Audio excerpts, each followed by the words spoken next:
Salut chers tous, une fois de plus c'est Sergent Doudi et bienvenue pour cette session de formation relative à l'outil Dynamo. Nous l'appelons Dynamo BIM pour vite, applicatif dédié à la programmation visuelle. Sur ce qui est de cette formation, nous allons l'aborder sous 10 chapitres. Le premier chapitre va s'apaisantir sur l'introduction où nous présenterons le thématique de base dédié à Dynamo. Nous présenterons au chapitre 2 la conception de base de Dynamo et le chapitre 3 va s'apaisantir sur l'environnement de Dynamo, les éléments qui environnent et tout ce qu'il faudrait savoir autour de Dynamo. Le chapitre 4 va s'apaisantir sur les échanges de données sous Dynamo. On verra par là différentes possibilités au-delà des limites du logiciel qui peut fournir Dynamo pour effectuer éventuellement des échanges. Au chapitre 5, nous verrons la possibilité qu'il y a d'effectuer des interactions Excel et Dynamo. Le chapitre 6 présentera les interactions avec Revit. Le chapitre 7, l'automatisation de tâches répétitives. Le chapitre 8, la modélisation d'éléments de modèle, d'éléments 3D. Et les chapitres 9, les analyses des géométries. Les chapitres 10, les premiers pas au générative design. Alors sans plus tarder, je vous invite à découvrir les chapitres 1 qui est relatif à l'introduction. Là, nous verrons ce qu'il faudrait déjà savoir en termes de Dynamo ainsi que les avantages qu'il procure Dynamo. Sur ces chapitres premiers, nous allons l'aborder à travers des questions qui trotteraient sans doute déjà au chef de vos minds. Vous vous poserez certainement des questions. Pourquoi je veux faire Dynamo? Et c'est déjà quoi le Dynamo? Ce sont des questions que nous allons répondre. La première question que nous allons répondre, c'est quoi Dynamo? La deuxième, pourquoi Dynamo? Ensuite, Dynamo comme moteur de calcul. Dynamo, un environnement de programmation visuelle. Et puis, Dynamo euh, aide à la conception. Et puis, Dynamo comme outil de gestion. Alors, ceci dit, déjà la question, c'est quoi Dynamo? Dynamo, c'est ces langages de programmation visuelle que vous trouverez sur des logiciels tels que Revit, Robot, CV3D et la plupart des solutions Autodesk, qui est en fait un API Core of Engine, donc qui est une interface de programmation visuelle qui est une solution, une source ouverte, PHP, qui permet à toute personne qui travaille, que ce soit vous travaillerez sur Python, je dirais langage C, Visual Basic, vous pourrez avoir accès directement avec, interagir avec le logiciel aussi grâce à Dynamo. Alors ceci dit, pourquoi Dynamo? Dynamo vous facilite plein d'éléments, notamment parmi tant nous citerons la modélisation complexe ainsi que paramétrique.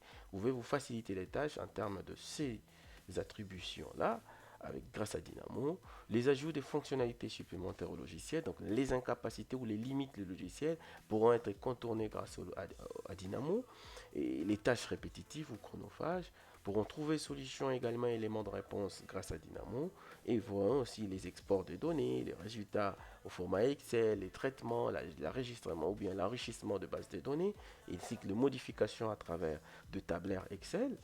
Ce sera possible grâce à Dynamo, grâce à son lien, je dirais, bidirectionnel en termes d'interopérabilité et tant d'autres opérations.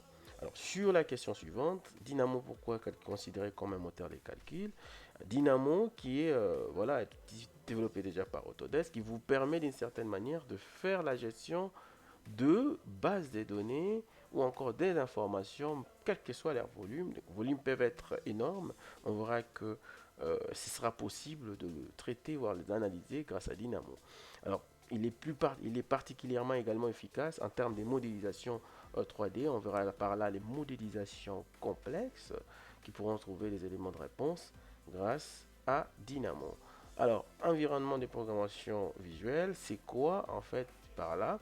C'est qu'au lieu d'écrire des codes ou bien des scripts à travers des scripts, des écritures informatiques telles que dédiées, je dirais, à Python ou encore à C++ ou je dirais Visual Basic, c'est qu'on verra que là, nous allons écrire des scripts essentiellement grâce à deux éléments. Nous aurons premièrement des nœuds.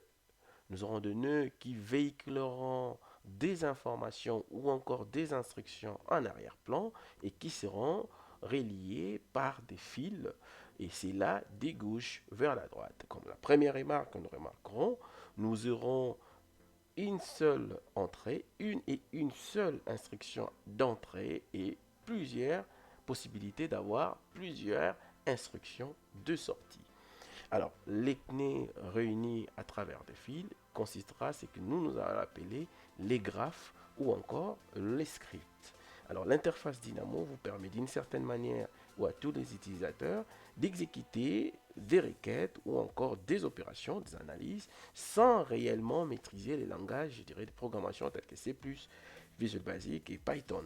Et chaque nez, comme je l'ai dit tout à l'heure, est associé à des fonctionnalités particulières. On verra également que vous aurez la possibilité de créer des nœuds personnalisés. Alors, Dynamo comme outil d'aide à la conception, Dynamo vous permet de faire la conception algorithmique, la conception paramétrique, la conception générative, la conception algorithmique. C'est cette conception qu'on dit computational design, qui est d'une certaine manière une approche mathématique de génération de géométrie ainsi que d'objets, des modèles 3D. C'est ce qui est utilisé généralement pour l'architecture, la structure ou encore, je dirais, l'électricité, les CVC et tant d'autres. Alors, sur ce qui est des conceptions paramétriques, c'est dit autrement le parametric design, c'est cette approche qui consiste à utiliser par contre le paramètre pour réaliser ou créer des objets, voire des modèles ou encore euh, des parties des modèles du projet grâce à des paramètres. Alors, nous allons enfin aborder la conception générative, appelée autrement Generative Design. C'est cette approche qui consiste d'une certaine manière pour lesquelles consiste à saisir des objectifs, des variables, des contraintes. Il aborde les résultats selon la méthode qui s'appelle la méthode QA, Question and Answer, pour lesquelles vous donnez les données d'entrée, les inputs. Ça pourrait être les variables, les contraintes, les objectifs selon la méthode que vous aurez choisie, que ce soit de l'optimisation, les randoms, comme ceci, ou encore de répartition régulière. C'est que vous pourrez, d'une certaine manière, il va vous procurer une certaine liste de solutions pour lesquelles vous allez justement choisir la solution qui vous convient le mieux. Alors, Dynamo, un outil de gestion. On verra que Dynamo vous permet de filtrer, de trier, de réorganiser, voire de cibler ainsi que structurer toutes les données du projet sous Revit, quelle que soit leur nature ou leur niveau de détail. Les scripts Dynamo permettent d'une certaine manière de faire des modélisations des objets, de réaliser des tâches répétitives, automatiser les tâches ainsi que le contrôle de qualité, l'export-import, exploiter les informations et tant d'autres choses à réaliser. Alors c'est ainsi que je clôture cette introduction. Je crois qu'elle vous a plu et je vous dirai déjà bon voyage pour Dynamo et à nous revoir très prochainement pour le chapitre D qui abordera les concepts de base des Dynamo. C'était une fois de plus Serge Ndoudi. Quant à moi, je vous dis merci et à la prochaine.